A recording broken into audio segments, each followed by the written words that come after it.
La parole, chers collègues. Merci, Monsieur le Président, Mesdames et Messieurs les ministres. Ma question s'adresse au secrétaire d'État chargé de la fonction publique, en charge de la fonction publique, Monsieur Dussopt.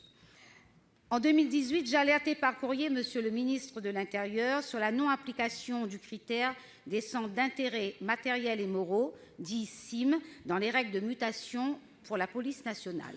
Le 5 février dernier, je recevais une réponse m'indiquant qu'il avait été demandé au préfet directeur général de la police nationale de faire procéder à un examen attentif de ma demande.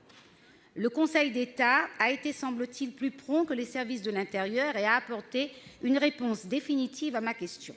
Dans un arrêt du 18 mars, en effet, il donne raison à un fonctionnaire du corps de la police nationale qui contestait la circulaire du ministre de l'Intérieur sur les mouvements de mutation des agents du corps d'encadrement et d'application de la police nationale.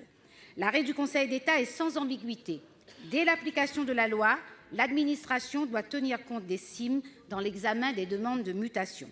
Monsieur le ministre, cet arrêt du Conseil d'État s'applique à l'ensemble de la fonction publique dans l'ensemble des territoires ultramarins où la non-prise en compte des CIM est quasi aujourd'hui généralisée. Nous sommes, nous, parlementaires, députés et sénateurs, régulièrement sollicités par des fonctionnaires ultramarins qui considèrent que leur demande d'affectation dans leur territoire d'origine a été injustement refusée, que ce soit dans la police nationale, mais aussi l'administration pénitentiaire ou encore l'éducation nationale.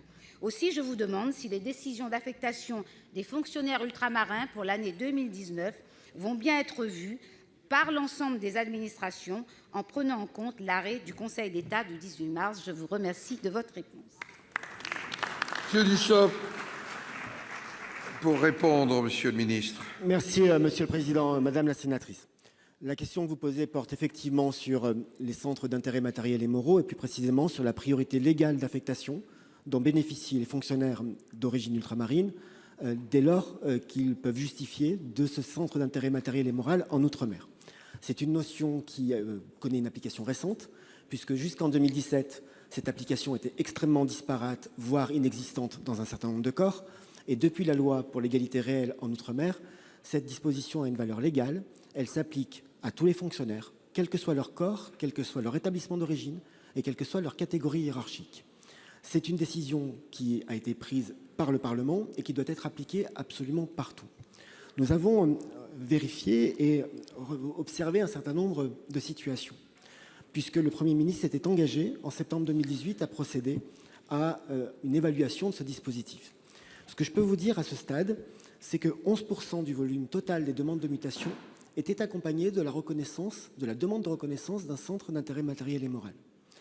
Que 25% des mutations vers les territoires d'outre-mer ont été effectuées en 2018 en application de cette priorité légale d'affectation liée à la justification d'un CIMM. Et je peux aussi vous préciser que 75% des demandes de mutation vers les outre-mer déposées au titre de cette justification ont été acceptées, puisque 734 dossiers ont été acceptés sur 971 demandes de mutation. La décision récente du Conseil d'État, le 18 mars dernier, décision que vous avez rappelée, a souligné que l'application de cette disposition de la loi EROM de 2017 était une application immédiate et qu'elle concernait l'intégralité des corps. Et nous veillerons, l'ensemble des ministres et l'ensemble des responsables d'administration, à ce que cette disposition soit parfaitement respectée. Nous avons à vérifier cette application. Nous avons aussi à avoir en tête que les critères qui permettent de justifier d'un CIMM sont arrêtés par la jurisprudence et peut-être devrons-nous y travailler. Si Monsieur le Président me le permet, je termine par une phrase pour dire qu'au-delà des mutations qui permettent le retour vers les territoires ultramarins, nous travaillons aussi à la mise en place de concours nationaux à affectation locale, de manière à permettre l'adaptation des politiques de recrutement aux besoins des territoires. Prochainement, un décret sera soumis à la concertation avant de passer en Conseil d'État.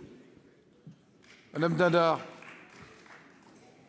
Je vous remercie de votre réponse, mais vous ne m'avez pas donné entièrement satisfaction. Pourquoi? Puisque vous savez bien que la loi EROM date de 2017.